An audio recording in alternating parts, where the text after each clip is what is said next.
So, hello everybody, welcome to the Scene World broadcast show today at the Film and Games exhibition at the Frankfurt Film Museum. And today we have the topic demoscene and demoscene parties. And actually in the interview I have Franky, aka Peter Smets, who is a demoscener. Hello Franky. Hey Jörg. And he's very much known for organizing demoscene parties like Revision and also helping at other demoscene parties like TUM, I think it was. And Yes. there's one coming up in Cologne in a few days, right? That's going to be Evoke, yes. Yeah, and you will be there too, I guess, as an organizer. I will not be there as an organizer. I will be there for Scene Set, which is something completely different. It's a Scene Set is like an internet radio station about and for and from the demo scene. Okay, we could talk about that later. First, Yes. let's start about who you are and how you actually got into the demo scene and into computing. And well, I just know it started around 1991, right? That's when I joined this thing called the demo scene. Yes, I rolled in. Well, maybe we can step back first and explain what the demo scene is, because that's also sure. complicated. Sure. Okay. Let's step back. What's the demo scene? Okay, so the demo scene as such is like a cultural / art collective, groups of people who make art on computers. Now, of course, you say this is nothing unknown. People make lovely videos on YouTube, on Vimeo, on whatever streaming platform you want. But the difference with the demo scene is that everything runs as an executable, as a program. And it is showing off your skills. You have people who can make very good algorithms in programming. You have people who are very good in making graphics, designing 3D models, designing 3D objects. You have people who are good in making their own music. And this then all gets put together into something called a demo, which is short for demonstration. And what makes a good demo? Well, it's a personal choice. You can perhaps have a cube rotating on the screen and say, "Wow, that's cool." But then some other guy does two cubes, which is cooler, and a third guy says, "Well, hey, I can make 2 cubes and they're shiny, and I have a star field in the background, or I have like something else moving, or I have some text on the screen at the same time, which is more and better, and therefore could be cooler." So a demo is kind of a demonstration of special effects, of technical possibilities of a computer, like in a row, like in a movie, kind of. Yeah, well, it is showing off what you can do with your computer. Now, of course, today computers are very strong. They have like big, huge graphics cards, and you have huge amounts of storage and connectivity to everything. So that's one part where you have the show whatever you want on the hardware which is available. But you also have the old school stuff, which is making these things on your since last week 30-year-old Amiga, or your 35-year-old Commodore 64, or your 35-year-old Nintendo NES console, etc. So demo scene is not limited to just PCs or Macs. It's any platform in general. If you can program for it, if you can make code for it, then yes, then you can make a demo for it. So this goes from PCs to Game Boys to mobile phones to I have seen demos for ATM cash machines which are not released. So well, okay, you should release it. Great. So let's talk a bit, actually, because we step back to explain what demos are. So how did you actually join the scene? I remember that demos actually started as a kind of intro for game cracks. Well, yes. In the 80s on your Commodore 64, you would have copied games, which were of course not really legal, but well, those were the 80s. And in front of those games, you would show off, say, I Jörg, I removed the copy protection from this game. Now, you would probably already be smart enough that it would not be a good idea to put your real name in there. So you would choose a nickname, and you would say, "Well, I nickname remove the copy protection of this game. I am cooler and therefore better than you." Don't forget that in that period, most of those crackers were in their late teens, early 20s, and well, strange things happened in the 80s. So it was all about, well, I am better than you, and you would then announce it. You would have a logo and the music and some text, and you would also make this text nice to look at. It would change color, it would bounce, you would have the logo change color, you would have things move left and right on the screen to make it more interesting. But it still was all in front of a game, so that was. It would introduce the game, therefore it was intros, and the games were cracked, so therefore there are crack intros or crack throws. And bit by bit, these small intros became standalone. You would have them released without the game following them, and people would start putting 3 or 4 of them together in what would be called a multi-part demo, and you would have to press space between the different parts because they were not connected on their own. And this then multi-part intros went into something called mega demos, which went into big one disc demos, which would continue with disc loaders and end up really, really big multiple disc sites. On came the hard disk, and no more floppy disks, more file size, more everything, and it led a life on its own. And somewhere in the early 90s, it kind of disconnected from the cracking scene, and the demo scene became a part on its own. Yes, of course, there are links. You today will still have demo sceners who will make music and graphics for what is today called, and I hate the word, keygens. But yes, there is an overlap. But it's in the last 20 years, it's more or less separated. And how did you actually start to become a part of that culture? I was watching those things on my C64 in the 80s, and I would just for fun, I'd make my own crack intros in BASIC and later some assembler, but I wasn't really good at it, so didn't really release anything. But still, you would also find in those crack intros, you would find messages like, "Hey, contact us so we can trade stuff. You will send floppy disks with demos and intros to each other," and that's what I did. I was mail trading, or like putting floppy disks in an envelope and shipping it to strange countries such as Turkey and Finland. Remember, this is 92. And 2 weeks later, you would get a package back with new demos and new intros on it, which you could then which you would then copy onto other disks, which you would send out again. And it's like a very slow point-to-point network with the postal service and floppy disks. Great. So, and then you started to become a visitor of those parties, I guess. Yeah, I think actually pretty soon. Some of my first contacts in Belgium, they went to an event called, it was in December 91, so only a few months after I had started to mail trade. I think it was the Mirage Copy Party, then still called a Copy Party, in 91. And then I had the luck that I went to this local computer club where I would copy my games as well, of course. And they organized a demo party in my hometown Leuven back then in 92, which is the TRSI Easter Conference.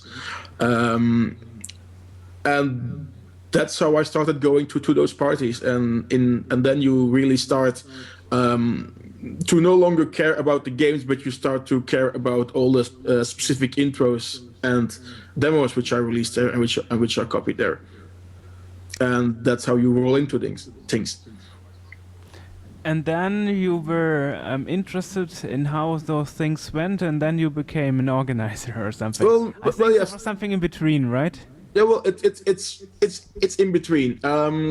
You start going to parties, and then you will find out that these people they need help. So they will need somebody to sell the beers, sell the drinks, be at the entrance to see that you have paid, to cash in the money, to set up tables and chairs.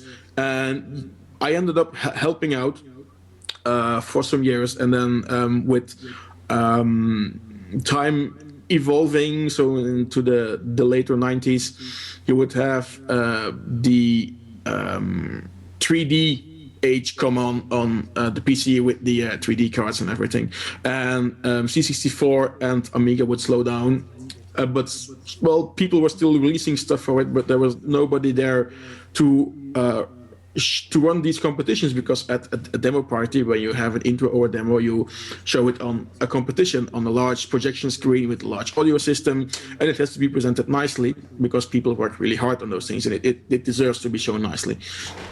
And that was what I ended up doing, to prepare all those demos to be shown on the big screen at those events. And I started out helping out with the old school stuff, because that was what I was mostly interested in. So demoscene parties are like a gathering of all those creative-minded people that try to produce demos for the audience and to show what because computers can, and to show off their skill set. Yes, where now today, of course, you can just upload a video to YouTube and have instant few hundred, few thousand views in the 90s. Of course, there was internet, but not as we know it today. So you would go to gatherings. You could, of course, send messages on bulletin board systems, or you could have a slow internet with IRC chat, but you would still not be able to meet each other. And those gatherings were your meetings, where you would meet the people who you traded paper letters with, or who you shared messages with on the BBSs. You would actually meet them in person there, and a social gathering is actually correct. And at the same time, of course, you would then show off what you have been working on in the last 3, 6, or 12 months in the demos. That's quite interesting, because most people actually just know what a LAN party is. But I guess a LAN party is something totally different, because LAN parties are more like crazy people sitting behind computers trying to win a game or something. And demoscene parties is more about the socializing.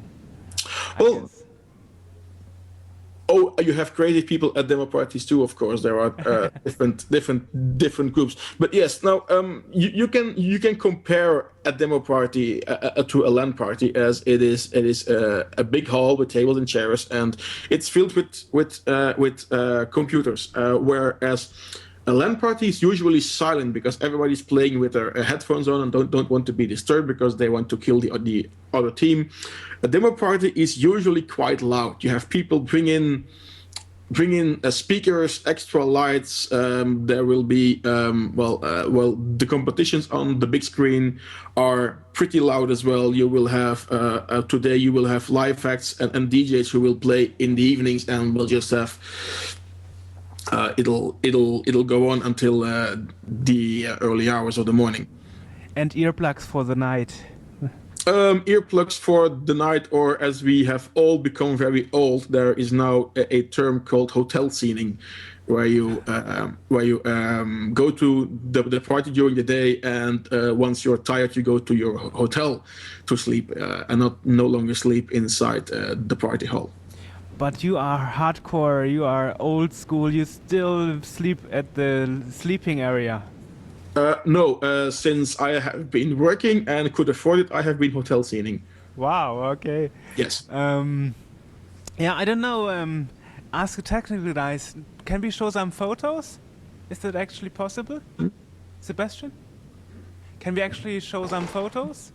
So I think that Got some the, photos. the photos we selected are build-up photos. So Yeah. it actually shows what it looks like at a demo party before it happens. So it's an empty hall. Yeah, well, it's actually what we should talk about. I mean, now we talked Okay. about demoscene parts, what they are, and now Okay. Yes. we are looking So, at yes. a large hole and a big screen.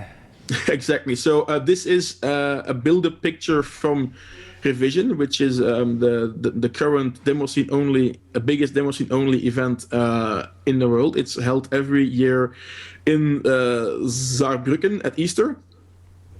And if you can go back to the first picture, it'll show you the empty hall and also how big the big screen is. Oh, yes. It is. Huge. And as you can see in the distance, that there is like a little person standing in front of it. To give you an idea, I think this one is 7 to 8 meters high. Wow. And it's widescreen, so to give you a dimension of it. And of course, this entire hall will be filled with tables, and the curtains will close, so it will be dark with light effects. But that is how big the big screen is. And that's actually the E-Werk, right? That's the former E-Werk. E-Werk. Yeah. Yes, and this is what it looks like at the end. This is the cleanup. So Okay. we just missed the entire party from start to finish, and this is finish cleaning up with all the tables stacked together and etc. This picture is from another demo party in Helsinki, Assembly, which is also running this weekend, by the way. Assembly is more of a LAN party combined with a demo party. So you have lots of gamers. And Assembly has their own TV setup. This is Assembly TV, and this was last year's studio. Wow, this is great. I also think that yes. So this year Assembly is broadcasting the demo compos on Yle, which is the national broadcasting corporation of Finland. And they are broadcasting the demo compos on national TV this year, which is the first, which is really cool. Great. So if subculture is becoming public awareness. Well, yes, we are getting after all these years. Of course, it's a relation that's been going on for quite a long time, and I know that the guys from Assembly have been talking very long to get it actually out on the public TV to get awareness out. We're doing the same with Revision, trying to get for instance, the University of Saarbrücken to assist us, and also get the people from university involved, which is a continuous work in progress, but we are getting there. Great. Well, I also saw it's even mentioned in public tech media that those parties are being held. So it's really great. So what we see here is I see the official T-shirt of the Revision. Those are not T-shirts. Those are organizer hoodies.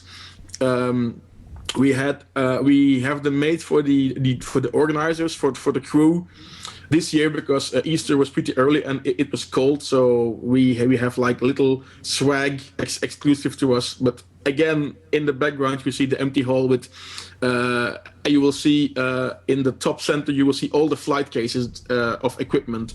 It's actually an entire 40 feet truck which is completely full with audio gear and video gear, because at the same time when we hold the party, we run everything in full HD. We have all digital workflow from start to finish. We have our own TV station, we have our own radio station with scene set, and that's all built up from scratch inside an empty hall. Yeah, we should also mention that besides sitting together stuff, you also have special programs on Revision, for example. I guess you have that Easter campfire, if I remember correctly. Well, there always is it's there's a big outside area for a revision, and in it we have a bonfire, just a fire which is outside. It's kind of a cultural thing at the Easter parties where you have a large fire outside where you can sit around and socialize until forever, until we kick you out. And you also have seminars. Yes. Area. Revision and assembly, for the matter, and I think also Evoke has one this weekend. We have seminars. They can go from everything. Mostly, it can be, for instance, if you develop a new development tool to make a demo or to make it easier, then you can present this to other people and say, okay, this is my new tool. This is how it works. I am sharing this with you. You can download it here, or I have this new project, or I have this idea that I'm working on, and I am presenting this. So that's also very serious demo scene stuff. You can have sessions on how to program on old consoles. There have been, let me see, in the last 2 years, there have been sessions at Revision on how to program for the Atari VCS 2600 console.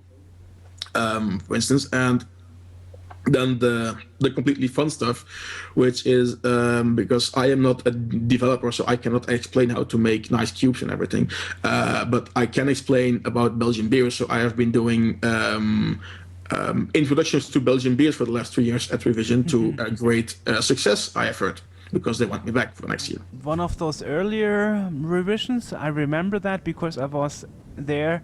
You also did a seminar about the copy protection of Pac-Man and the different versions of Pac-Man. Yeah, there was also, well, it's sharing information, and one of my actual real life businesses is buying and selling arcade games and pinballs, and I made a presentation on the history on copy protection of those things on arcade games, and that was one of the presentations I held at Revision and also at Assembly, for instance. And on those demo scene parties, we should also mention that there are still records that are going to be broken, or at least new technology being developed. Like for in the C64 there was something called New Fly, which was a new technique by a famous graphician called DK, I think, from Crest, to develop a new method of displaying and creating pictures on a C64. Yeah, well, although say the era of world records is kind of behind us, because in the 90s you would have the most amount of cubes on the screen, the most amount of scrollers, which are text which go from left to right or up and down on the screen, the most points and dots made into a ball or a cube on the screen. So those were the world record days. Today this is no longer the case. And then with mentioning Newfly, for instance, is it's kind of a jump to a different topic, but you have your hardware which is fixed. My C64 is equal to your C64 is equal to a C64 that you can get on eBay anywhere in the world. They are all more or less the same. Meaning that today in your PC you can have different graphics cards, you can have different sound cards.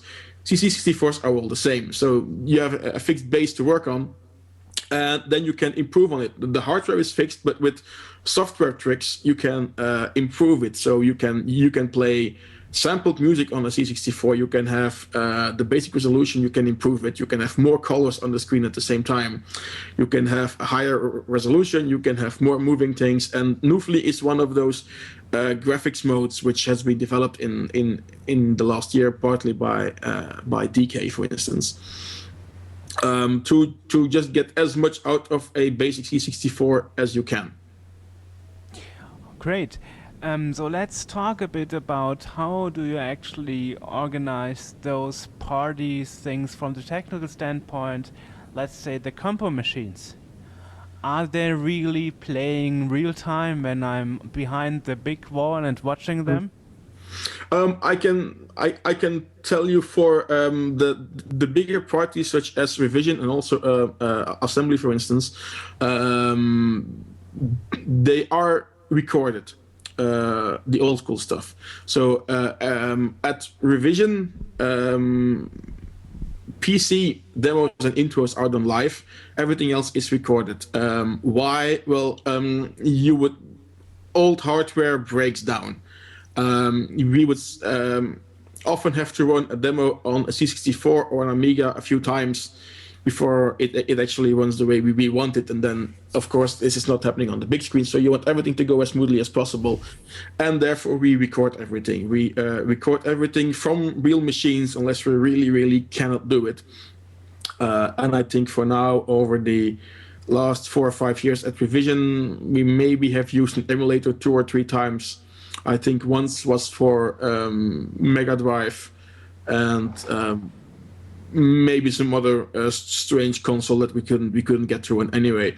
But yes, at Revision we really want to run everything from the real hardware, and that is then recorded onto uncompressed digital video files, which is then played back at the beam team. The beam team is, well, it beams out onto the big screen. They're the audio and video guys.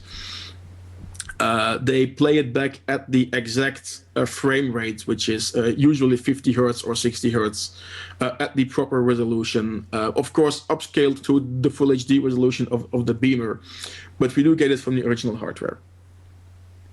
So maybe we should show something. I handed over a video earlier about an intro. I think that. I think there are a few. We have a crack intro from the 80s. And then we have 2 demos from Revision, which is an old school demo on C64, and I think a PC intro. Let's see if we can make that work. What do you want to look at? Let's go for the C64 demo, which I think won the old school competition at Revision this year. Okay, let's start.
Hello.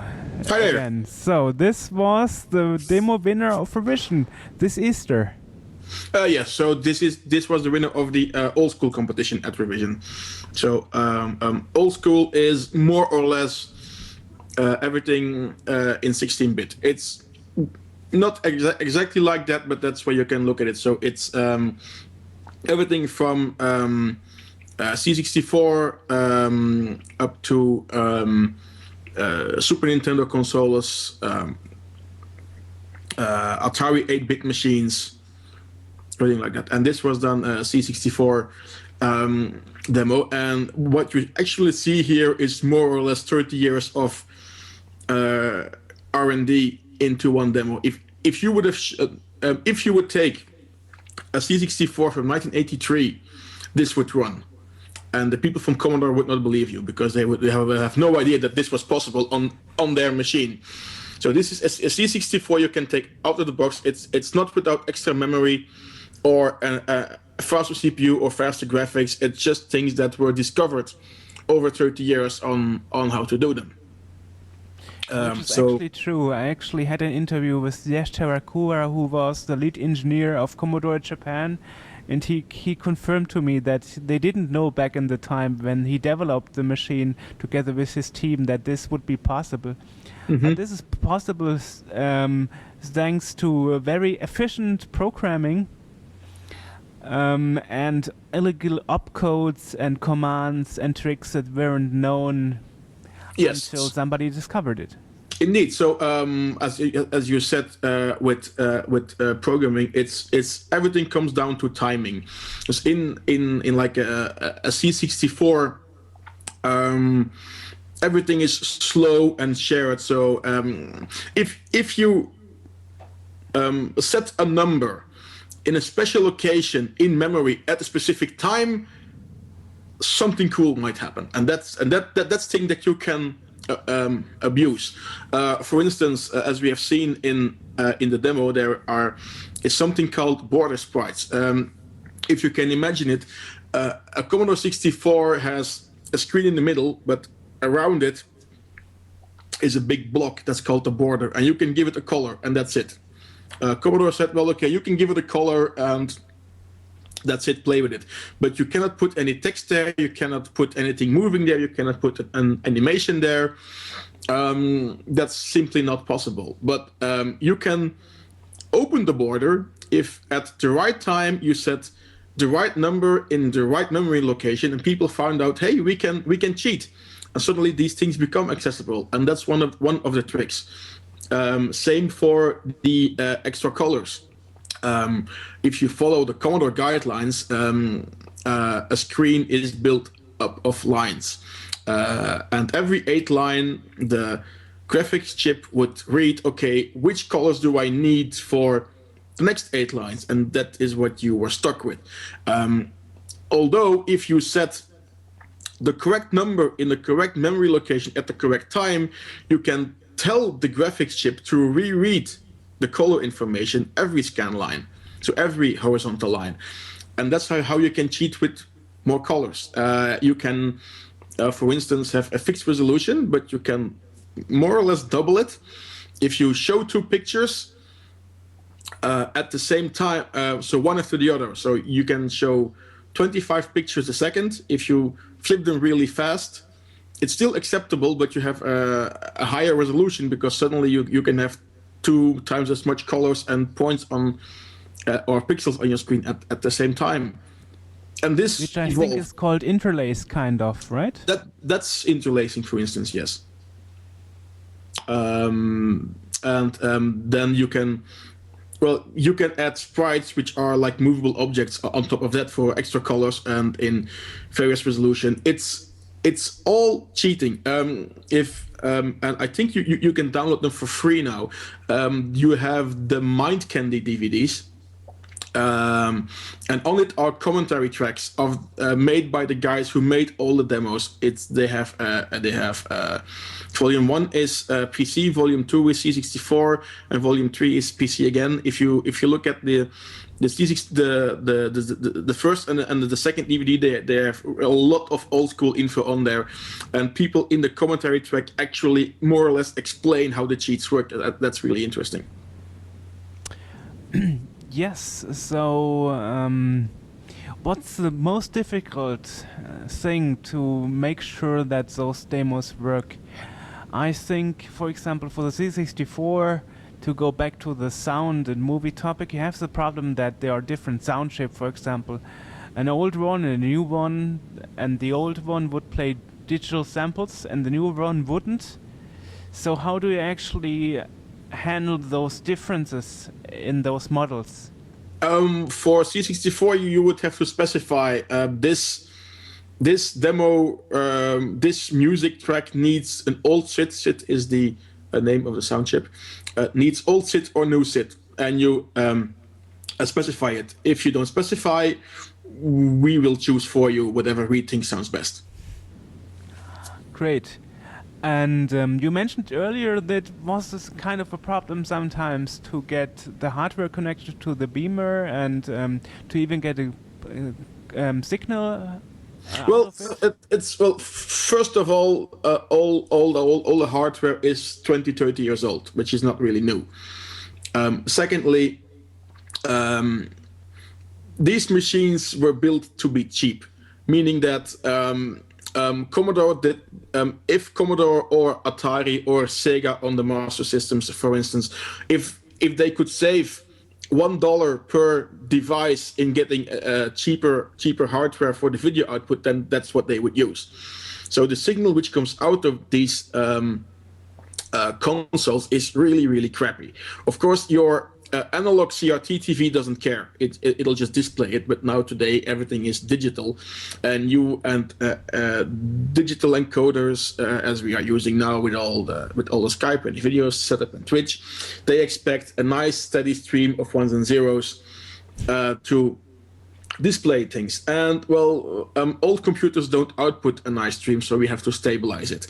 So if we can have the picture back, please, which was the last display, the entire tower of equipment. That is what we use at Revision to record Commodore 64 material. So what you have the screen on top, which is just to monitor what we actually see.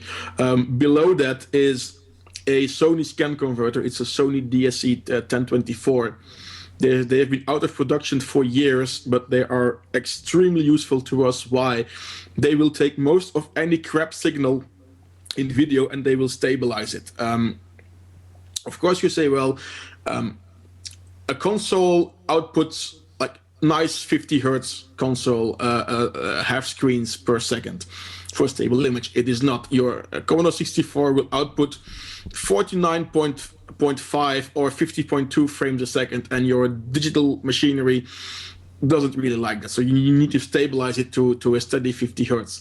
So we use the Sonys to get any video signal from a Mega Drive Master System, Ataris, Commodores, to a VGA resolution 640 by 480. And this is then upscaled by the boxes below into an HD signal. I forgot the names of the equipments. Anyway, it's not important. So we then take that VGA and upscale it to 720p, which is then recorded onto hard disks, and then these hard disks are played back at the beam team onto the big screen. And in the meantime, because everything in the demo is synced with audio, we also need to run the audio through these boxes to keep everything in sync, because if your video has delay because it's processed, your audio needs to be delayed as well. And this goes through this entire heap of cable to get it running. So very, very complex stuff. Yes, actually, and I've talked about this setup with some guys from the Nordic countries, Sweden and Finland, who do the European speedrunning championships, and they use more or less the same setup for their broadcasts as well, to get all the old consoles out on the internet today. So I'm pretty sure now that we have a good setup, and maybe some kind of a scoop or nice news that by pure luck we found a company in England who was selling a bunch of these Sony scan converters. So actually last week we bought two. Usually we rent them, but they were becoming hard to rent. So now we have found a couple of them, and we have bought two of them for revision to add to our own equipment stash, so that we're sure that we can continue to record these old school devices properly. Yeah, well, I guess also the problem in those big parties is to make internet available for everybody and to actually gather the money and so on for those events, right? Well, yeah, you cannot do this without sponsorship these days. Your event hall for revision will cost you thousands of euros, and with more or less 900, 1,000 visitors at the entrance fee, it's not. It will. I'm not in the financial info, but you will more or less cover about half of your cost. So yes, you need sponsors to help you, and we are lucky that with revision we have some really good corporate friends who help us out. I think both. The last years we've had a lot of help from DICE and also from Viprinet, for instance, who have been helping us out a lot financially and logistically to get everything running, and also lots of smaller partners, of course, because we need them. Yeah, I saw you even had like companies from the video game business that actually were sponsors too. So, but yes, you have, for instance, DICE, who actually started out as a company by demosceners. DICE, or Digital Illusions, are the guys who made the Pinball Dreams and Pinball Fantasies games on the Amiga in the 90s, and those were actually Swedish demosceners who said, "Well, let's make a game and start a company." So a lot of nowadays famous video game developers started out as demosceners. Well, some, yes. You will have, and you will still have a lot of demosceners actually work in the video game industry today. They have done so in the past. They will do so now. Why? It's kind of a playground. You have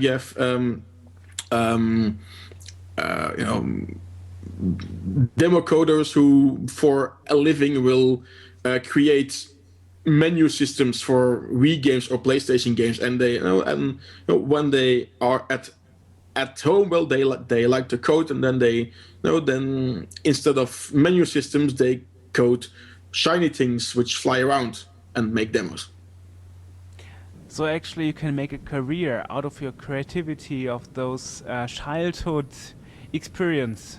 Well, yes, and not even that. As I myself made a career out of organizing. I organized demo parties. In real life, I organize huge IT data centers. So it's organizing. Wow. So yes, there is some overlap. Okay. So now let's talk a bit about the difference between America and European or Canadian and America and European demo scene parties, because I think that's quite a difference. You mentioned that the signal was pretty crude in those early video game systems, in the C64 and Amiga and so on, but that was actually because you had 50 and 60 hertz that would be bound to the signal that a TV would offer, so people could connect it to the TV back in their homes, because in the 80s you didn't really have monitors.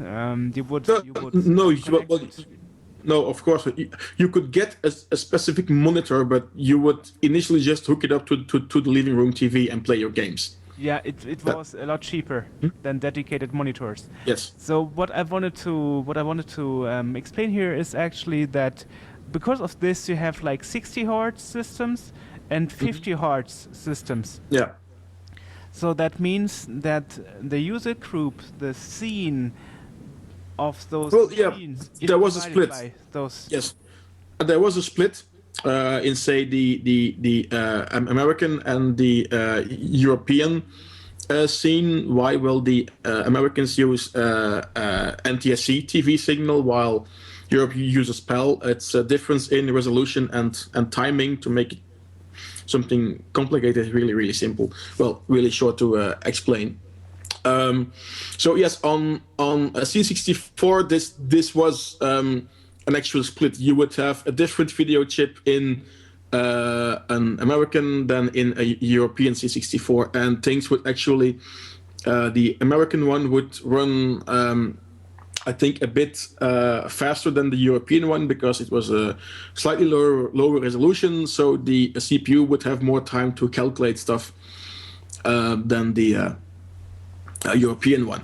So that's the difference. Now, once you get to the more 16-bit machines like the Amiga, you could actually trick your Amiga to boot into European PAL mode instead of NTSC, which is a tool which I think Truck, one of the American guys who's been around since forever, explained me once that they had an application called BPD, which is short for boot PAL, damn it. And then they would just run their Amigas in the PAL resolution, and they would put their Amiga into European mode, so to speak. So they would do everything at the proper speed and the proper resolution for that. So that means that the user group is divided by those two groups. And what does it mean for the demo scene?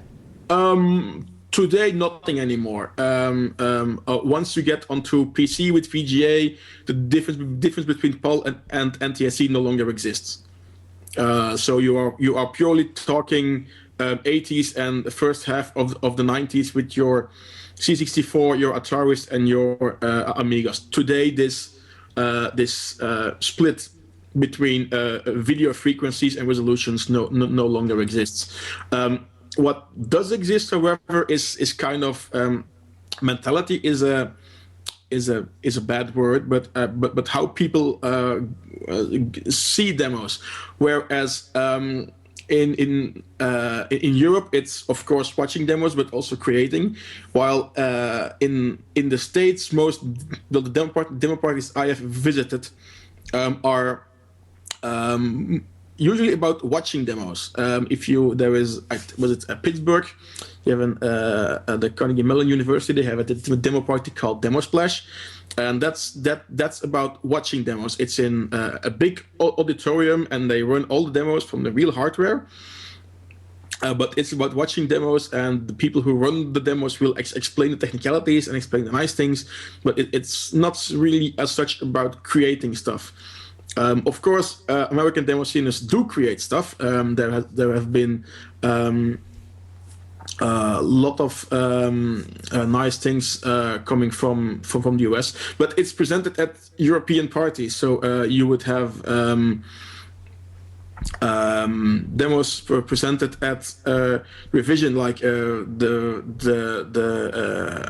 IBM PC original 8080 demo from the US guys, who more than deservedly won. You have the guys from the Carnegie Mellon Club. They did things on Vectrex. They made their own hardware on Apple Lisas and presented that at, I think, Assembly a couple of years ago. So yes, there is some creating, but what they create is then presented at European demo parties.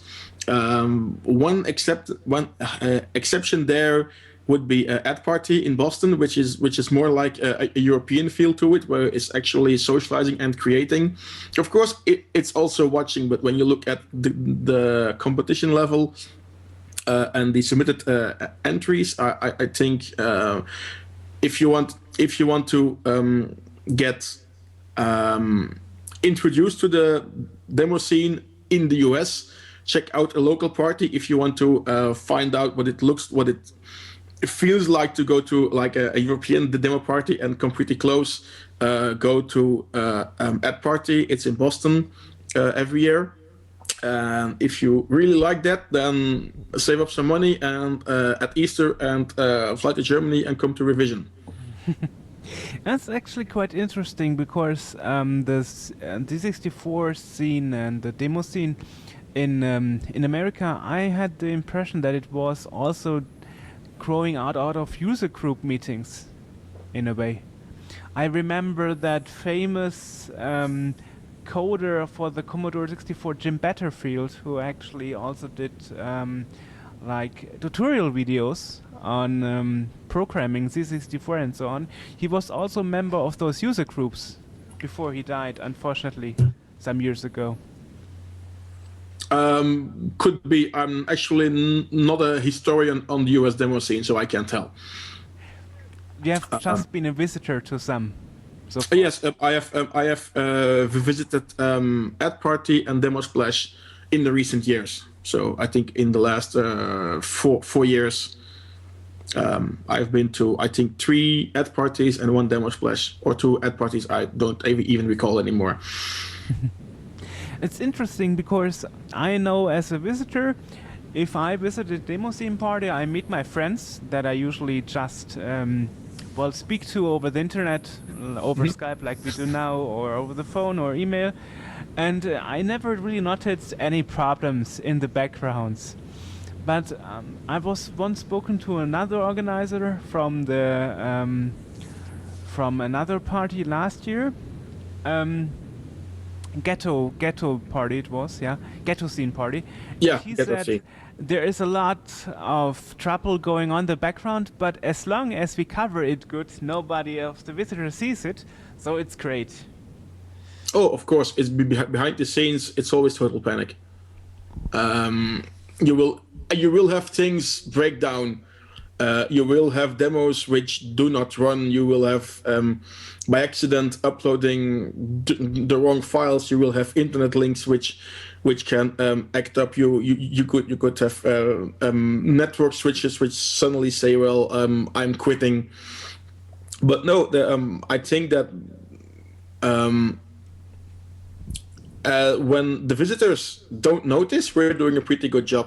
And of course, it's all hectic. I think that looking back at Revision this year, I think I was able to socialize for maybe 10 minutes over the entire 72 hours of the entire party. Yeah, you are always running around. I noticed that when I'm at a party and you are part of the organizing team, you're always running around. Yes. So what is, by all those stress things, the best thing for you? Why do you say every year I will be part of the organizing team again, despite those troubles? Well, first of all, there are like different mood swings you go through. So say the 4 weeks after revision, we all say we're never doing this again. This was the last time. Everything was so bad. We were so angry at everybody. We all quit. Those are the first 4 weeks, and then slowly we come back and say, well, yeah, no, it's just too much fun. We do it again. And it's, I don't know, you just go back and say, well, okay, well, I'll do it one more year and then we'll see what happens. And then you do it another, and in the end you're well, not stuck with it, but you'll keep on doing it. Yeah, it's quite interesting because I remember when I was at the last, I think it was the last breakpoint, yeah, it was not sure that there would be another party. Because you announced it like this was the final one. Yes. So what happened that in the year after I had to go to Saarbrücken for the party? Well, there was the full story can be found online on Sceneset somewhere. But in short, we said, okay, this is going to be the last breakpoint. We have done 7 or 8, or well, enough of them. We want something else, and we decided, well, okay, no, this is the last breakpoint. And then you would look around. Okay, are there any other teams who can handle an Easter party? And then D Fox, who lives in Saarbrücken, said, well, okay, yeah, I'll gather a team around me and go from there. And many people from Breakpoint organizing joined. Many of them didn't, and were recruited from other parties. And we got a team together. I think now Revision runs at like close to 50-40 organizers, going from the info desk who sells you the drinks, to the network team, to the competition team, to the guys who run the seminars, etc. Mm-hmm. So we spoke about the creativity part of the scene and about the intros and how this all started with games intros. So maybe we should look at one entry from the intro competition. Okay, yeah. We had some example there too. Yes. Now, as you say, well, we've talked about demos and that they're big and that it's unlimited size, and then there are no limits. You can do whatever you want. If you have a big MP3 file of 10 megabytes, you can just play it for the music.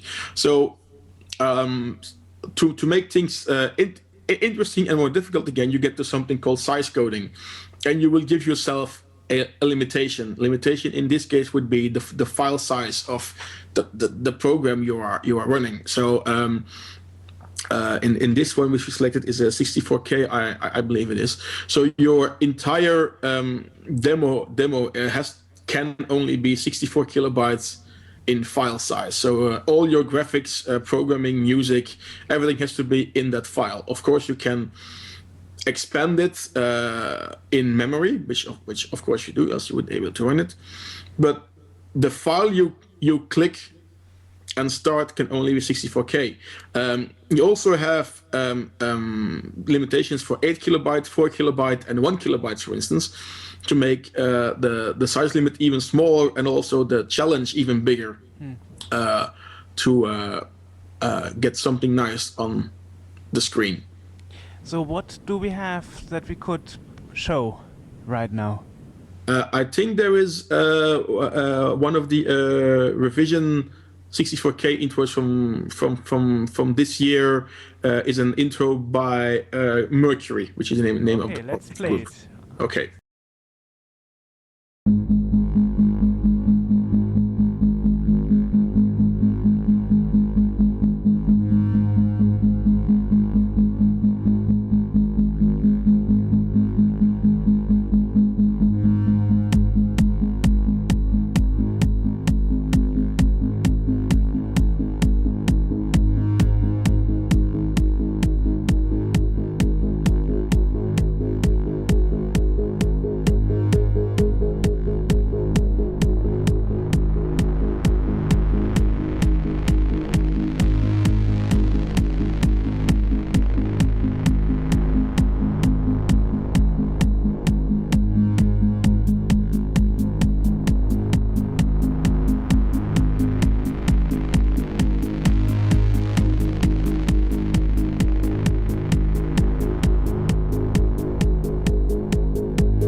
So welcome back, people.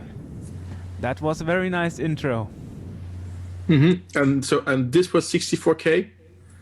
So I think if you look at what 64K is, I think if you today open a Word document and save it empty, it's bigger than that. So to give you an idea, also we looked at the Commodore 64 intro earlier on. This PC intro is actually smaller in size than the Commodore 64 demo that you saw. While it has like higher resolution graphics, it has better and more music in it. Well, better, it has different music in it. So just to give you an idea on the technical difficulties which go into creating all of this. So you would say that even an iPhone game is bigger than a smartphone game is bigger. Easy. If I download on my cell phone, which is Android, but iOS will be the same. The smallest application just to like display the weather, it's going to be 15 megabytes in size. While this is 64 kilobytes. You can have gazillions of these files on a default USB stick. When you start to look at all the size coding, and then 64 kilobyte intros are in the world seen as easy. You have 8K is interesting, 4K is where the real thing is, and then 1 kilobyte, so 1024 ones and zeros, that's it. To create like images, music, everything together. And people do it. So I think now this weekend you have an assembly demo party in Helsinki. They have a special 1 kilobyte intro or demo compo, which is getting better and better every year, and they stream out through Assembly TV. So certainly check that out. And then Evoke will have, I think, normal intro compos. I'm not really familiar with the Evoke competitions. I'm sorry. But they also have size coding. And you said at the beginning you are there for SceneSat, actually. Yes, SceneSat is an internet radio station, scenesat.com, and we play demoscene music. And when there are events, we are there to broadcast the competitions, to have interviews with people. We just talk and chat and yabber and allow people to be there on site. We also have a video stream available when we can. Not for Evoke, it will be audio only. I do think that Evoke have their own video stream, but we're not doing it with SceneSat. But for other parties, like say Revision, we also, SceneSat also helps with the video part. Great. So you won't be an organizer this time. You will be there to be as kind of press. I will be at Evoke this weekend. I will be organizing differently. I won't be running things from the party. I won't be running the competitions, but I will sit there in my makeshift radio studio, commenting on the party, talking about the party with people who walk by. And who I sometimes hijack for, okay, I need you 30 minutes to talk with me about something on the radio. You should send me photos. That sounds really exciting to me. So, come to Evoke and. Unfortunately, I will already be busy with Gamescom next week, so I'm preparing for that. But maybe next year. If it won't be your last SceneSat.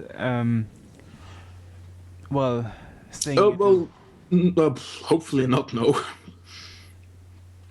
So no, it is Evoke is in Köln, Köln Kalk. So if you're around in Germany, come and say hi. An assembly is at Messukeskus in Finland, so Helsinki. Also it's not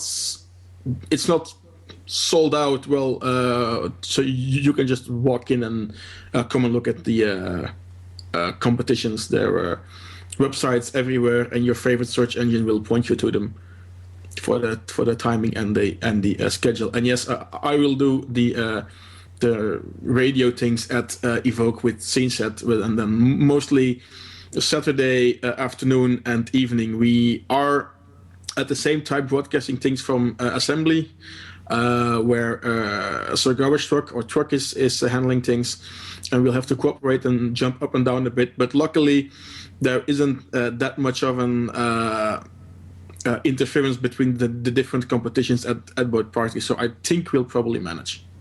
What is the URL of the SceneSet thing and the SceneSet is sceneset.com. SCNE.com. Evoke. I have to look in a browser. I think it's evoke.eu. But if you look for an Evoke demo party in your favorite search engine, you will pick it up. And Assembly is assembly.org. org. And that's happening. Any place where people can check your stuff? Mostly not. No. I would say go to SceneSet for all broadcasts. Go to Revision for the seminars on the arcade games, on the Belgian beer, on playing pinball, because that's also one of them. You can also find those on the Assembly seminar website, for instance. So it's a bit distributed on the internet. So you will be all around on demoscene parties? Yes, and I really try to be at demoscene parties where I am not an organizer, because then I can actually talk to people. Wow. Okay. So I would say thanks for taking the time, Franky. All right, pleasure. That was all the questions I had for now. Okay, lovely. Is there anything you would like to add, or anybody you want to greet? Not specifically. I think I have name dropped everything and everyone I needed to name drop. So I think I succeeded in that. Great. So thanks for taking the time, Franky. Okay. And we will stay in touch, and I will definitely make sure to check out on the weekend SceneSet to hear your radio station thing. Okay. Lovely. Yeah, thank you. Okay, Bye. pleasure. Bye. Okay, so thanks for watching, everybody. And in the 4 weeks, in the last Wednesday of August, we will actually have the Tron guy here as a guest on Twitch.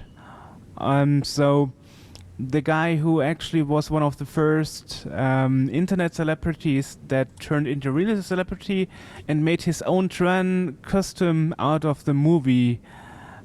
So check it out in 4 weeks. And if you want to speak to me personally, next week at the Gamescom in Cologne, I will have a booth there for Scene World magazine, and there you can check out the magazine and watch more if you like.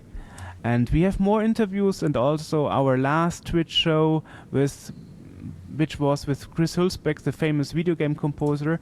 You can check that out all at sceneworld.org. Thank you. Bye.